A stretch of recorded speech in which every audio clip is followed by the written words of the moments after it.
Everyone, good afternoon. Welcome back to the State Department. Nice to see you all. Well, by now you have heard the news that Russia has made the decision to expel 60 of our staff from that country and also close down our consulate in St. Petersburg. A short while ago, I spoke with our U.S. ambassador to Russia, John Huntsman, who is serving over there. We spoke by phone, and he shared with me a statement which I'd like to read with you. This evening, Ambassador John Huntsman was convoked to the Ministry of Foreign Affairs of the Russian Federation. The Russian Federation dubbed 60 of our staff persona non grata, and they now must depart within 7 days. They also ordered the closure of our consulate in St. Petersburg within 48 hours. It's clear from the list provided to us that the Russian Federation is not interested in a dialogue on issues that matter to our two countries. I spoke with him a short while ago, have also spoken with some of his other colleagues who are serving in Moscow. I let Ambassador Huntsman know that the entire State Department and U.S. government stands with our people at Mission Russia. I want to remind you that there is no justification for the Russian response. Our actions were motivated purely by the attack on the United Kingdom, the attack on a British citizen and his daughter.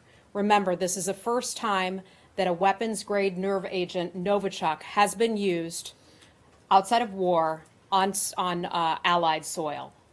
We have not taken these steps lightly. We've taken these steps in concert with our allies across the world. 28 countries now join the United States backing our allies in the decision to have kicked out 153 Russian spies from the various countries. Georgia is the latest country that has joined us in this effort. I believe they announced today that they would kick out one spy, which is significant given that Georgia is in the backyard of Russia.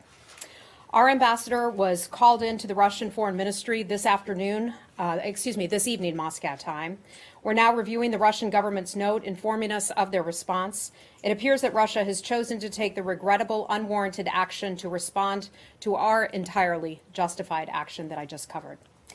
As I understand it, Russia plans to take the same unjustified actions against 28 other countries that stood in solidarity with the UK. Russia is further isolating itself following the brazen chemical attack. We are still reviewing the details of the Russian action, but let me say again that we reserve the right further to any Russian retaliation against the United States. So we are reading this, we are reviewing it, and we'll respond accordingly. We typically go to Matt first. With Matt, I'd be happy to start taking your questions. What was that last bit? You reserve the right to do more, is what you said? Or we reserve the right to respond. To respond to their response? Correct. So in other words, this is not over. This is not necessarily over. We could see an escalation beyond this. I'm not going to predict anything that could happen, but we certainly have the ability to do All right. so. And when you say there is no justification for the Russian response, Yeah. I'm not sure I understand. You guys threw out 60 of their people. Mm-hmm. When they made you reduce your diplomatic presence last year, you made them reduce. Let me explain why I say there is no justification for that response. The United States, in concert with many other countries, made the decision to kick out Russian spies. We don't see this as a diplomatic tit for tat. Russia is responsible for that horrific attack on the British citizen and his daughter. Once again, they have broken the Chemical Weapons Convention. It was a banned substance that they have used, Novichok. We take this matter very seriously. Go ahead. I wanted to let you finish. Okay. I thought you were, Thank you. I That like, normally doesn't happen. Yeah, there's a first time for everything. You caught me off guard. They don't need to act like a victim. Russia should not be acting like a victim. The only victims in this situation are the two victims in the hospital in the UK right now. And the people who cannot go into the park, the medical workers, the first responders who are now having to be treated and watched carefully because they may have come into contact with that substance. Are you saying that the American diplomats who are being expelled are not spies under diplomatic cover? I'm saying that they work for the U.S. State Department. They are our colleagues who have served there with great distinction. I can tell you that Russia did provide us a list of 60 names. We are reviewing that list, and we will respond accordingly. Right, but you're saying that these that your action was justified, theirs wasn't, because these people aren't the equivalent of who I think we're forgetting what got us to this place. Their attack. The United States and many other countries chose to respond by kicking out spies. This all begins with Russia's actions, their irresponsible actions, where they are showing that they're not serious about being a cooperative world I get player. it, but surely you expected them to. This is not a Look, surprise. it doesn't that they surprise were- us. Okay. It doesn't surprise All right, us. and the last But one- it is not justified. I want to be clear about La- that. Hold on, last one from me. Yeah. Do you think, so you clearly don't think the number of people being thrown out is reciprocal, is a reciprocal move. What about the consulate in St. Petersburg? Do you think that the closure of that is the equivalent to your closure of their consulate in Seattle? I'm not going to equate one with the other. I can say that Russia is choosing through its actions to further diplomatically and also economically isolate itself, not just from the United States, from the world. They have indicated that they would kick out other countries' diplomats who are serving in Russia at this time. Russia clearly is not interested in having good relations with other countries, and that is evident by the actions that they have taken. Andrea, go ahead. Heather, why haven't we heard from the President of the United States? The last thing we know about his communications with Russia were his congratulatory call to Vladimir Putin when he did not mention this attack.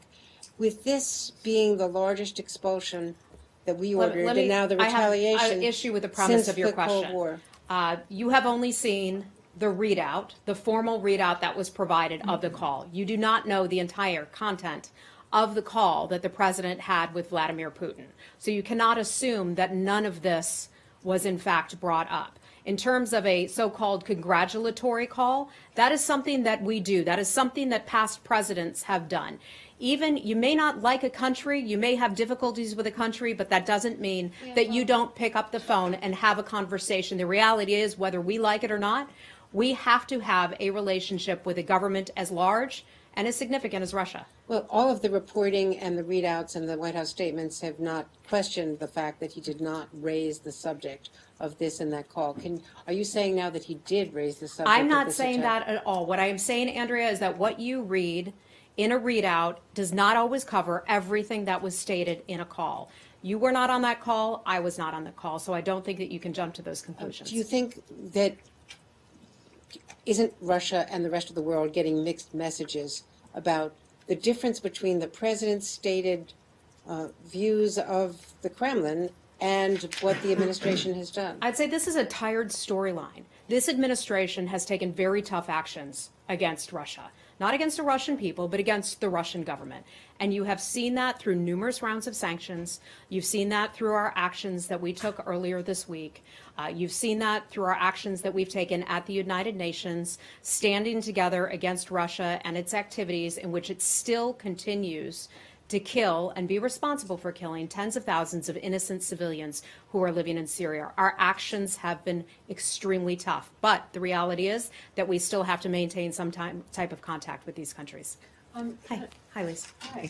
I want to go back to a little bit of the questioning of Matt. Like when you talk about that this action was not justified because you took these actions because of the nerve agent that you said Russia used. I mean, essentially, you're asking Russia to just admit that they did it and take their punishment. Wouldn't right? that be the adult thing to do? Wouldn't Well, that be the right thing to do by the world? I You break the Chemical Weapons Convention.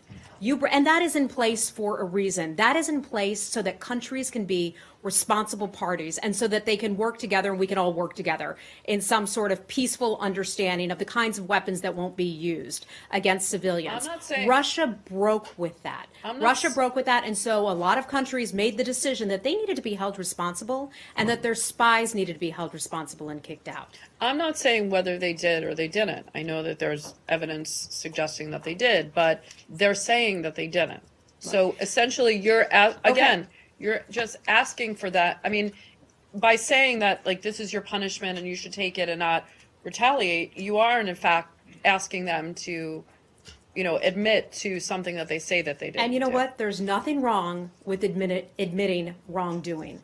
And we've seen Russia again and again misinform, use disinformation, claiming that little green men went into Ukraine, denying responsibility for the downing of MH17. We don't talk about that much anymore. And I'm referring to the plane that was shot down, killing many innocent civilians over Ukraine. Russia is known for its disinformation campaigns, and I think this is just another one. I just like one more on the further measures. Do you anticipate, when you say you're not going to rule out, anything, are you talking about, seizing Russian assets, or are you talking about specifically on the expulsions? Because if past practice is that in terms of expulsions, you expel a certain amount, you expect them to expel, with reciprocity, and then other measures or something. I can just tell you that separate. we reserve the right to respond further. We're reviewing our options.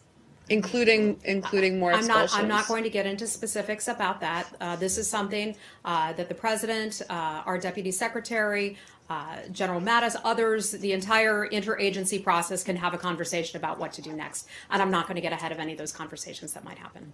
Hey, Rich. Heather, in the U.S. presence, the full U.S. presence in Russia, at least for the next couple of days, how or where does St. Petersburg as a consulate fit in? Is it as far as the passport volume it controls, the staffing it has there, and how much will its removal from the constellation of the U.S. presence there affect U.S. operations? It's significant. It's significant. Our people don't like to see something like this happen.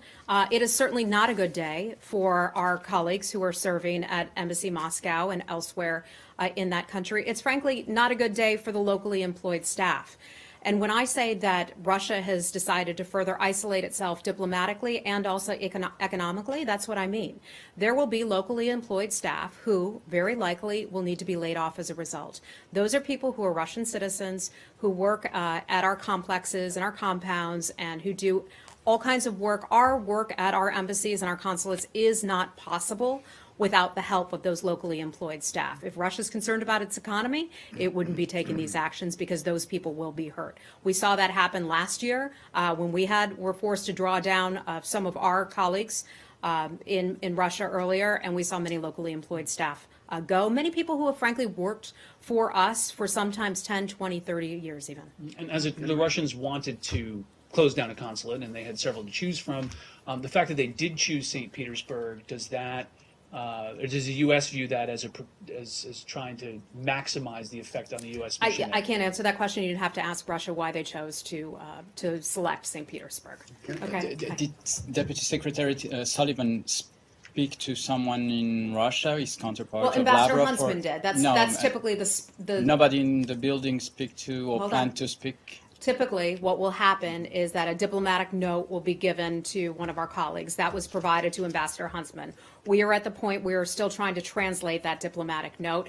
The contents of that will make its way back to Washington. We will take a look at it. We will review it. This happened not so long ago, so we're still in the process of gathering the information. And President Trump last week said he was planning or intended to meet with President Putin. Is this something still in the I don't have any meetings to announce. after? We would certainly like to have a better relationship with Russia, but their actions today don't indicate that they are very serious about having a better relationship with the United States at this time.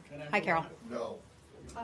Heather, how do you expect this to impact other issues, such as the efforts to get Russia to exert pressure on the Assad government in Syria? Well, efforts for Russia to exert pressure on the Assad government, they're not doing anything to help in Syria. Russia is the huge part of the problem for the tens of thousands of innocent civilians who've been killed and are still being killed each and every day as we look at the video that's coming out of eastern Ghouta. Russia is responsible for that. Russia not only sends its people, its military, its weapons down there. You see video, people on the ground point up to the planes and they say there's another Russian bombardment. We see the barrel bombs coming down. Russia is directly responsible for propping up Bashar al-Assad, who's been killing his own people for far, far too long. Iran also responsible. We don't anticipate that Russia is going to, based on their actions, is going to help right now. We've seen that they have supported UN Security Council resolutions, and they've failed to, even though they supported it at the United Nations, they failed to follow through. And I think you could see that in the ceasefire resolution that was passed unanimously, about a month or so ago. They have never adhered to that ceasefire resolution. We'd like them to stick to the bargain and be an honest broker and be a responsible party to the world. So are you Okay, going to Edward. take this up at the United Nations? I the have not current- spoken with Ambassador Haley about that, but if I get any information for you, I certainly will bring it to you. Hi.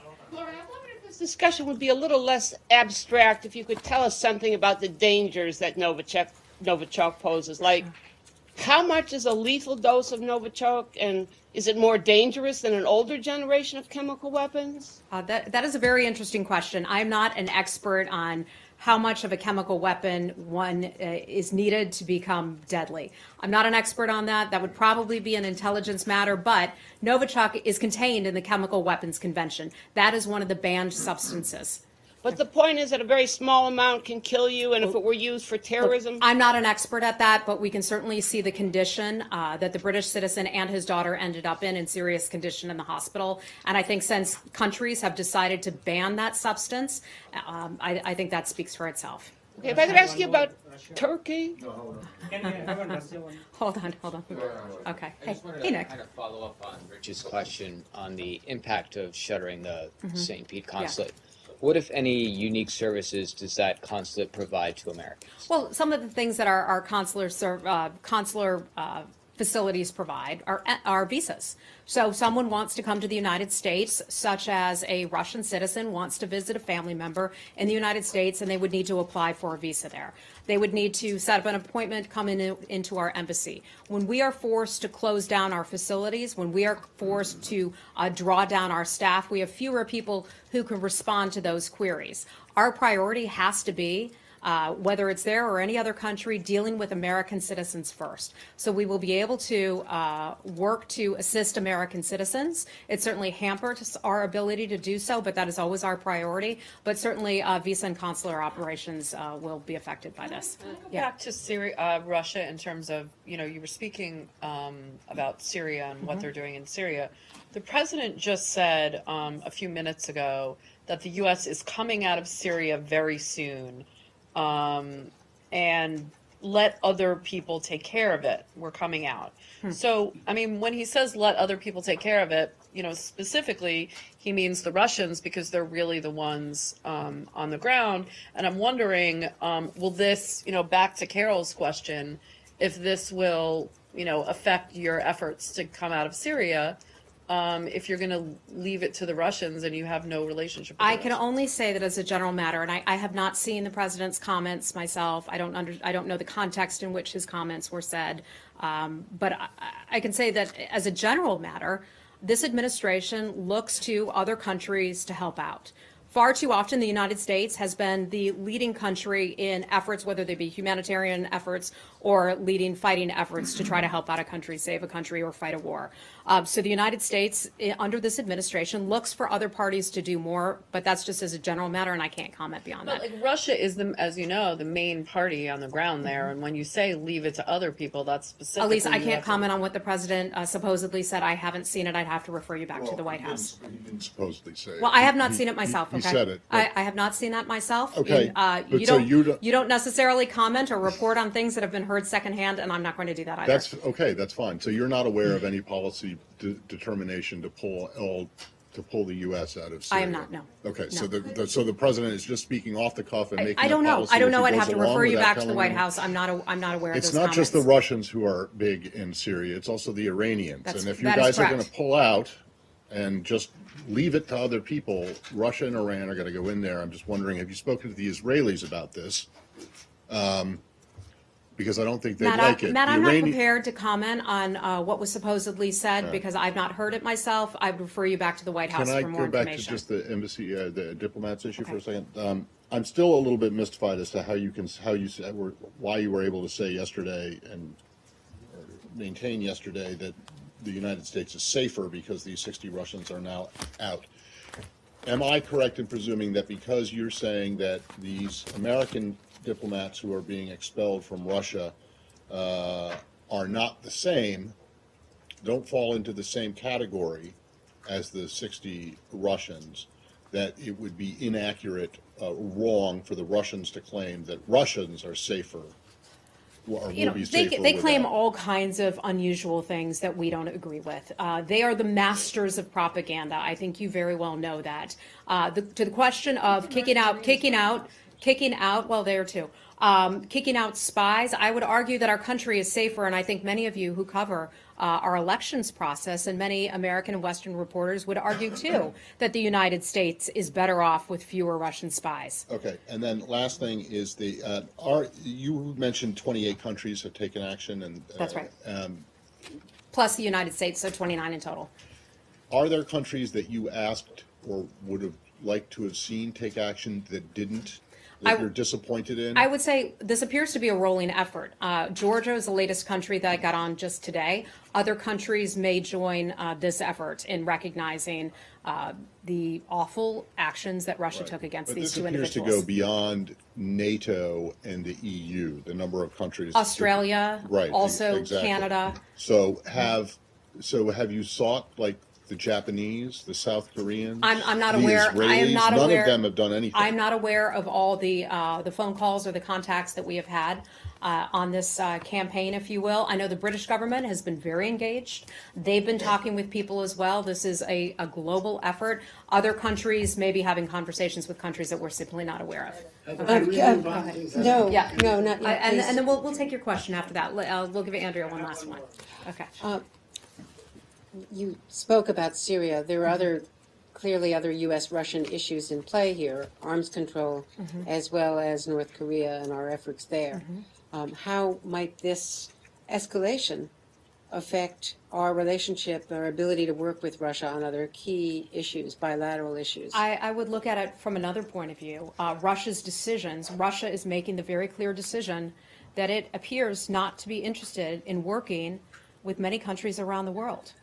I think we have to look at their actions and the actions that they are taking and pushing countries aside. That is why I say that Russia has clearly made the decision to diplomatically isolate itself. They've done that from the UK, they've done that from Germany, they've done that from France, Lithuania, Estonia. I can go on about the number of countries that it has chosen to distance itself from.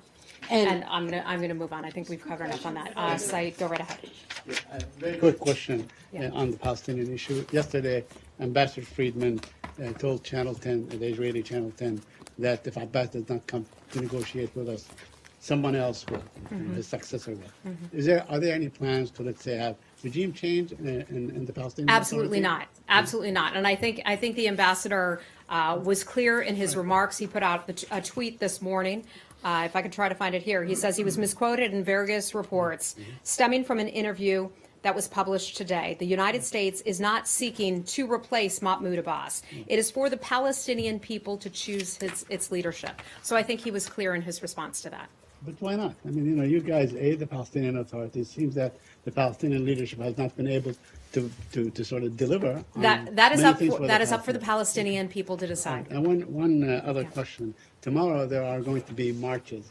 They're called the return marches to celebrate Land Day. The Israelis deployed something like 100 snipers around Gaza. There's likely to be a bloodbath. Are you calling on the Israelis to refrain from the use of excessive force? I would call on you to not use that kind of language. What language? Language. It sounds like you're calling for that yourself. Look, I'm not calling for that Okay. myself. I'm saying that Okay. people are maybe marching in the tens of thousands. The Israelis are saying that they have deployed. I'm not saying that. They're saying that they have deployed snipers and so on. This is likely to result in bloodshed. Do you call on them to refrain from using excessive force? I certainly There's hope nothing- you're wrong. I hope We I'm don't wrong. like I'm we just don't like to perfect. hear excessive language in conjunction with an area that is so sensitive. Right. Israel, has certainly put on heightened security alerts. Right. As a result, we hope the measures that they choose to take and to be implemented will minimize the impact on the ability of people to cross in and out of Gaza, for example. Overall, we believe that Israel has the right to defend itself, but we recognize that people have a right to be out and be out in the fashion that you had mentioned. But we hope things remain calm. And lastly, please, there are about 1,500 Christians in Gaza. Yeah. Some of them would like to go to the Church of Holy Sepulchre. The Israelis have denied them that. Would you call on Israel to allow Gaza Christians to go and celebrate Easter? I would just say that we hope that they will do this and they will implement this in a way that will minimize impact and will allow people to go where they need to go to celebrate religious holidays. I have a question on this march. Do you see it as the Israelis do, that this is a call by Hamas to incite to violence? Because that's what the Israelis are, the message that they're putting out is that they feel that Hamas is inciting to violence and spending a lot of money on this campaign. Yeah, I would just refer you back to the government of Israel. I don't have any information on that. Well, I mean, but how do you view this march? I don't have any additional information on that beyond I'm aware that it's happening. Yeah. Okay. Go ahead. Hey, Alicia. A date for the summit between North and South Korea has been announced for April 27th. What are your expectations? Are you hopeful that this can set the stage for a successful meeting between President Trump and Kim Jong-un? It seems like that was announced weeks ago, doesn't it? And it was only this morning. How quickly the news moves, certainly. I think that meeting overall that was announced between the Republic of Korea and North Korea just moves us closer to the point where the United States can sit down with North Korea and have a meeting. We're realistic about that overall. The State Department is planning for that meeting. We're going ahead in full faith and good faith. We've had lots of conversations with the Republic of Korea about the contents of that meeting and the contents of their discussion. And we believe overall that the pressure campaign is working.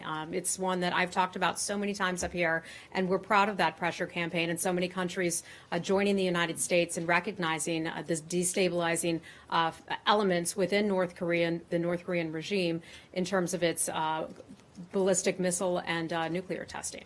And Okay. just sorry, Heather, one more follow-up on that. But Let me just move on to her and I'll come back to you if I can. No, sorry. Okay. Still on North Korea. Yeah. The North Koreans have said that they're committed to denuclearizing the Korean Peninsula if South Korea and the United States respond to their efforts with goodwill and create an atmosphere of peace and stability. How do you assess that statement? The Japanese government has expressed skepticism about their true intentions there. So what is the U.S. perspective? And certainly I understand the feeling on the part of the Japanese government. They were here about a week and a half, 2 weeks ago, and sat down with Deputy Secretary Sullivan and shared their concerns. I can tell you we are strong allies. We are on the same page working with Japan, just as we are with South Korea, on these issues of mutual concern, chiefly their country's security and the security of the region. I understand their skepticism. We are being realistic, too, about this meeting, but that doesn't mean that we won't go ahead and plan a meeting to have these conversations about the denuclearization of the Korean Peninsula. Okay, Jenny, hi. Thank you very much, Heather. Recently, North Korean leader Kim Jong-un has mentioned that he wants a conditional denuclearization in Korean Peninsula. I think there is a difference between the CVID that U.S. wants. What is the U.S. prospect of the denuclearization talks? Because they liked the conditional denuclearization talks. North Korea has stated to South Korea, certainly, and to China, that it is committed to denuclearization. We are going to, or we are planning, at least we are planning to go ahead with meetings to have conversations with them about that. At this point, we will go forward with those and hope that they are serious about that. Okay, and then we're going to have to wrap it up. Discussions ready to some concessions as any negotiation? I'm not going to get ahead of any meetings that take place. Some of these would be established. Some of those guidelines would be established at a much higher level. Okay. Yeah, go ahead. Hi. The KORUS agreement, the Korea Free Trade Agreement, is something, it's funny because there were a lot of countries that worried that we were pulling out of everything. I mean, this is an agreement that the president and others working for the administration have been working on. We believe that this will be better for American workers and for the U.S. economy. But this is not a done deal. There is still, it's not a final agreement. I have not heard what the president said about that, so I don't want to comment beyond the fact that we are renegotiating. We can renegotiate with other countries and end up stronger as a result of those negotiations, but it's still not a done deal just yet. On that point, I know you don't want to speak to what the president might have just said, but do you see this agreement as conditional as to whether there's an agreement with North Korea? I would refer you to the White House. If there's something that the president just said about that, I'd have to refer you to the White House. No, I'm not on talking that. about what Yeah. the president said, but like, is it your understanding that this agreement is conditional upon whether there's My an agreement? understanding is that this agreement has not been finalized just yet. Yeah, but Okay? what he said was that he would hold it up, delay it, use it as leverage with the North Korean agreement. This is the second thing that we've asked you about that the president spoke to today that you don't seem to know anything about, which suggests that the president is just, kind of, I don't know. Do I need to just remind you throwing again stuff out that I work at, that- what is it, 2205 C Street? I don't work at 2201. See, I'm still learning the address. But these are policy questions. Yeah. Either you're about pulling out of policy. Syria or you're not. Either you're going to hold up the Chorus agreement for a deal with North Korea or you're not. And if the Chorus State deal has Department- not been finalized just yet. We I are in the get that, process but of it- renegotiating but that. I don't remember As a anyone whole, ever hold co- on. As a whole, this administration looks for more countries to join us in our efforts so the United States isn't consistently carrying the heavy load. We will always continue to be a leader on these matters, diplomatically, militarily, but we look for others to join I us. get Okay, it, but- beyond that, I'm not going to comment But I on get it, anything but that the president there has been supposedly no just said. discussion at Yeah. all anywhere else that I'm aware of. Maybe I'm wrong, but that I'm aware of that the free trade agreement with South Korea is somehow linked to a denuclearization agreement with North Korea. Look, part of that is being handled out of the U.S. Trade Representative's office. If you want any more details on the trade agreement, I can refer you to his office. And I'm gonna have to leave it at that. Turkey? Okay. Turkey? Go ahead, Miss. Hi. What's the status of the investigation into the alleged attacks on U.S. diplomats in Cuba? Hi. Welcome. This is your first time here, right? It is. Okay. Thank you, Heather. You're welcome back anytime you like. Cuba. Last time that we had talked about it, and it's been a while since it's come up here in the briefing. Just for an update on the investigation, the investigation is still ongoing. The State Department is involved in that, as are other government agencies and departments as well. It is still an ongoing investigation. The United States government is still not sure who or what is responsible for those health attacks on 24 of our embassy personnel who were based down at our embassy in Cuba. The investigation continues. It's not something that we're giving up on.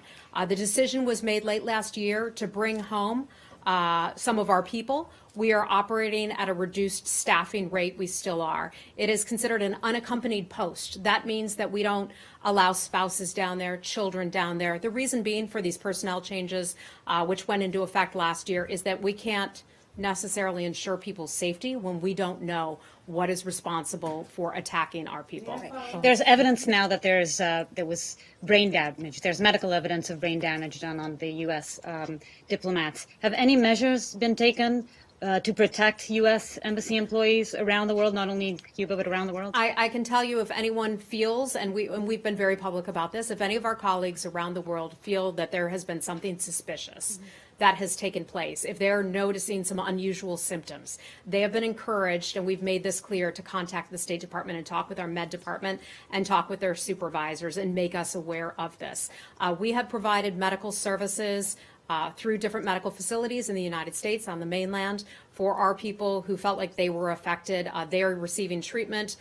They're meeting with doctors, undergoing various levels of testing. And at any point, if someone feels like they are experiencing some symptoms that are similar to the symptoms that others affected have experienced, they can then go in for testing. But beyond that, I'm not going to discuss the specifics of what our may I people follow? went through. Can you just tell me Okay. if that includes protection from a possible Pardon me? electromagnetic or radio wave? I'm sorry, your weapon? question is? Does that include protection from a possible electromagnetic or radio wave weapon of sorts? When we don't know what or who is responsible for it, it is difficult to do anything, to take action to prevent an attack from something you don't know where it is coming from. So that's virtually impossible to do, and I hope people would understand that. May I follow on that? When you don't know yet who or what may have happened, would that rule out reinstating Cuba on the terror list? I'm and not is that and is that under consideration? I have not asked our people that lately. This is not a topic we have. Is that under consideration? I'm not aware of that. I can look into that and see if I can get something for you on that. However, it is something that I may not be able to answer because some of these might be diplomatic conversations. Okay. Egyptian election. So. Quick comment on the Egyptian election. Okay. Let's see. Today was the last day of the Egyptian election. Yesterday. No, Yeah. today it was 3 days, Yeah, right? I think it was 3 yesterday days. was the last day. The election won't be certified until next week, so we will be sure to have a more fulsome statement for you on that Could you next week. clarify the situation in Sinjar? The PKK says it's left. Turkey is still making threats. What's the situation there, as far as you know? Right. We've certainly seen reports that there are those groups in Sinjar, and many of us will remember Sinjar from the Yazidis who were there, who then had to be rescued, some of them, and some of them were brutally murdered by ISIS.